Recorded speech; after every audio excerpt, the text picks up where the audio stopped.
Les 111 lieux des Alpes vaudoises à ne pas manquer. 111 idées de balades, de rencontres et de découvertes, quasiment toutes accessibles en transport public, ou comment découvrir ou redécouvrir cette magnifique région qui s'étend des rives du lac Léman au glacier des Diablerets.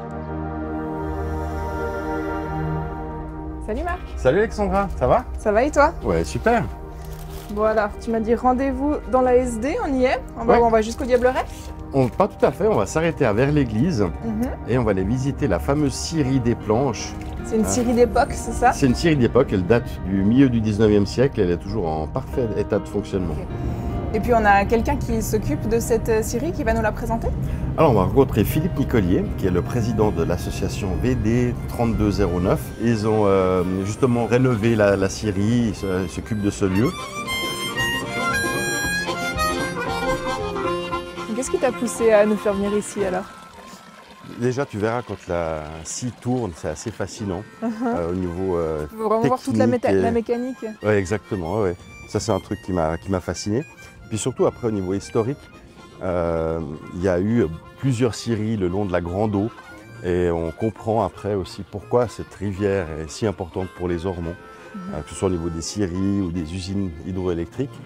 Et la scierie des Planches, c'est un des derniers vestiges qui existent et qui fonctionnent encore. Et c'est ça qui est génial. Un témoin du passé. On va aller voir alors.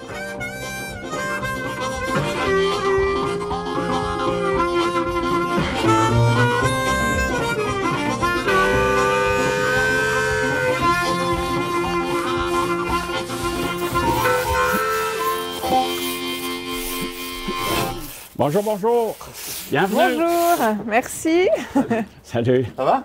Bonjour. Bonjour. C'est vous notre guide du jour alors? Aïe, oui, volontiers. Et Marc me disait que cette scierie, elle est encore en activité, donc vous produisez encore, vous avez des commandes de bois.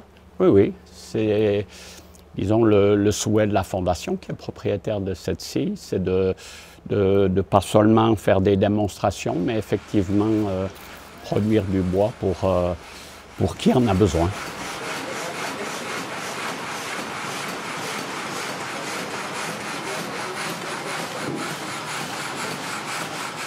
Cette scierie, donc, elle a la particularité de fonctionner avec l'eau de la rivière. Et donc, une partie de cette eau est utilisée effectivement pour produire de l'électricité. Donc vous illuminez aussi les foyers de Vers-l'Église?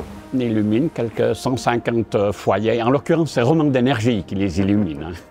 En matière de bois, de quantité de bois, combien vous en produisez environ par année?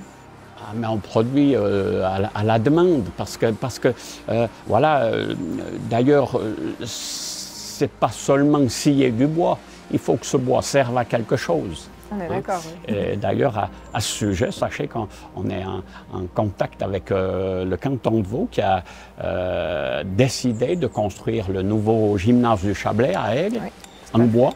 C'est déjà une bonne chose, merci.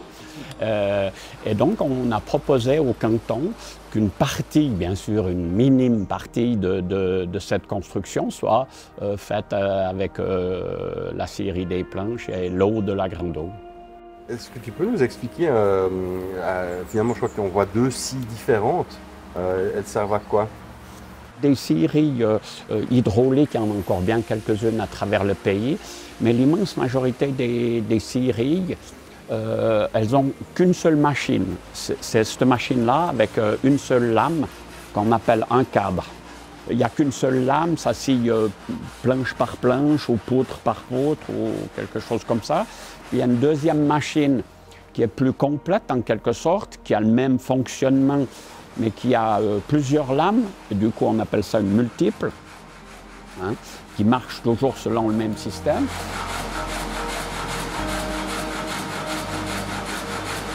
Et après, il y a une troisième machine qui est une scie à ruban. Et ça, alors, ça vient très, très rare qu'il y ait des scies à ruban qui fonctionnent aujourd'hui encore avec la force hydraulique.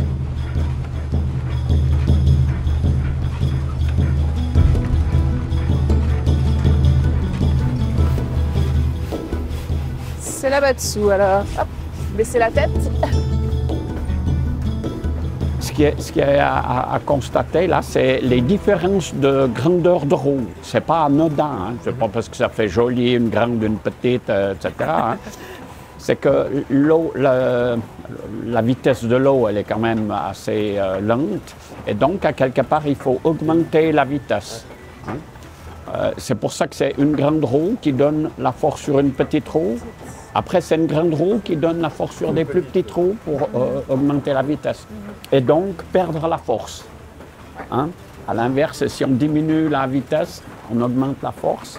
Là, en l'occurrence, on perd la force, mais il y en a longtemps assez, là-bas de l'autre côté. En plus de l'aspect historique, on apprend vraiment plein de choses. Hein. Je comprends pourquoi ça fait partie des 111 lieux à ne pas manquer. C'est un lieu fascinant, je trouve. Et puis, quand on entend cette scie tourner, et puis la roue aussi, on a presque on sentait depuis en dessus aussi, on sentait les vibrations. On fait des visites uniquement l'été, et c'est tous les samedis, de 9h à midi, de 14h à 17h. On vous accueille avec plaisir. Et puis, vous nous disiez qu'on pouvait aller voir le barrage là-bas, vous nous emmenez? Ok, on va aller voir ça. Ça te dit? Avec plaisir. On est parti.